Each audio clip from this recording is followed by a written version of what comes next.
এডিআৰিত আপোনালোকে যদি কেনেবাকৈ ভুল ডকুমেণ্ট ছাবমিট কৰি থৈ আহিছে, যেনেকৈ আপোনালোকে BA পাছ আপোনালোকে 4th গ্ৰেডৰ এক্সামত বহিছিলে বা MA পাছ আপোনালোকে 4th গ্ৰেড এক্সামত বহিছিলে, চ' আপোনালোকক আকৌ মাতিছে, আকৌ যাব লাগিব 17 তাৰিখ 6 মাহ 2025 আৰু 7 তাৰিখ 7 মাহ 2025 ভিতৰত যাৰ ভাইভা হৈছিলে সেইসকলক আকৌ মাতিছে। আপোনালোকে এই ভিডিঅ'টো সম্পূৰ্ণৰূপে চাওক।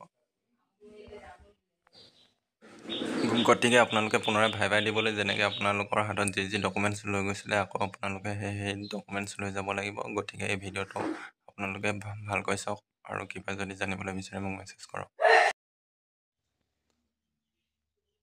এইখনেই হৈছে সেইখন লিষ্ট যোনে যোনে ভুল ডকুমেণ্ট ছাবমিট কৰি থৈ আহিছিলে ভাইভাত। গতিকে 9 তাৰিখৰ পৰা 10 তাৰিখলৈকে পুনৰাই চাৰ্টিফিকেট ভেৰিফিকেশ্যন হ'ব। গতিকে আপোনালোকে আগতে যি নিছিলে সকলোবিলাক আপোনালোকে ৰেডি ৰাখক আৰু আপোনালোকৰ ৰোল নাম্বাৰটো ইয়াত ভালকৈ চাই লওক। যদি আপোনালোকৰ ৰোল নাম্বাৰটো আছে আপোনালোকে সাজু হওক।